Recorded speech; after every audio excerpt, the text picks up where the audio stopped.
ഓം ശ്രീ ഗുരുഭ്യോ നമ. ഒരിക്കൽ ഒരു യുവാവ് ചോദിച്ചു, അമ്മ ഹൃദയം കൊണ്ട് അറിയൂ എന്ന് മിക്കവാറും പറയാറുണ്ടല്ലോ, ഞങ്ങൾ അറിഞ്ഞിട്ടുള്ളതൊന്നും ഹൃദയം കൊണ്ടല്ലേ? അമ്മ അരുളി, മക്കളെ, ബുദ്ധി കൊണ്ടും അറിയാം, ഹൃദയം കൊണ്ടും അറിയാം. വെള്ളമണലും പഞ്ചസാരയും കലർന്നാൽ വേർതിരിക്കാൻ നമുക്കാവില്ല.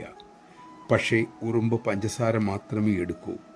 ബുദ്ധിക്ക് കഴിയാത്തത് ഹൃദയത്തിന് കഴിയും. ഹൃദയം പാരച്ചുട്ട് പോലെയാണ്. പാരച്ചുട്ടുമായി ചാടുമ്പോൾ തുറന്നില്ലെങ്കിലോ? അതുപോലെയാണ് ഹൃദയം തുറന്നില്ലെങ്കിൽ മനുഷ്യൻ്റെ അവസ്ഥ. അപകടം ഉറപ്പാണ്. ഹൃദയം തുറക്കണമെങ്കിൽ വിനയം വേണം.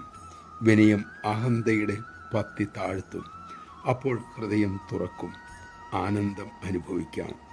ആധ്യാത്മികമായി ഉയരാൻ ആഗ്രഹിക്കുന്നവർ വിനയം ശീലിച്ചേ തീരൂ. വേദാന്തം അറിയാനും വിനയം വേണം. വിനയമില്ലാത്ത വേദാന്തികൾ പുസ്തകം പഠിച്ചവർ മാത്രമാണ് മക്കളെ. എല്ലാ സ്വഭാവ വൈകല്യങ്ങളും അവരിൽ കാണാം. കുഞ്ഞിൻ്റെ കയ്യിൽ നിറതോക്ക് കൊടുക്കും പോലെയാണ് തുടക്കത്തിൽ വേദാന്തം പഠിക്കുന്നത്. യമനിയമങ്ങൾ പാലിച്ച് ഉൾക്കൊണ്ടിട്ട് വേണം വേദാന്തം പഠിക്കാൻ. ചെറിയ കാര്യങ്ങൾക്ക് പോലും അസ്വസ്ഥനാകുന്നവർ വേദാന്തം പഠിച്ചു എന്ന് പറയുന്നതിൽ എന്താണ് കാര്യം? നമഃശിവായ. മഹത്തുക്കളെ നിരീക്ഷിച്ച് നമ്മുടെ നിസ്സാരത സ്വയം തിരിച്ചറിയുക. അവർ വിനയമൂർത്തികളാണ്. അപ്പോൾ ഈ മഹാപ്രപഞ്ചത്തിലെ നമ്മുടെ സ്ഥാനം എന്തെന്ന് ചിന്തിക്കുക.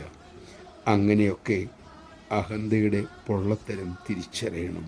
നാം ഒന്നുമല്ലെന്നും എല്ലാം അവിടുത്തെ കാരുണ്യം കൊണ്ട് മാത്രമാണ് എന്ന് മനസ്സിലാക്കുക. അതിനായി അമ്മ നമ്മെ അനുഗ്രഹിക്കട്ടെ.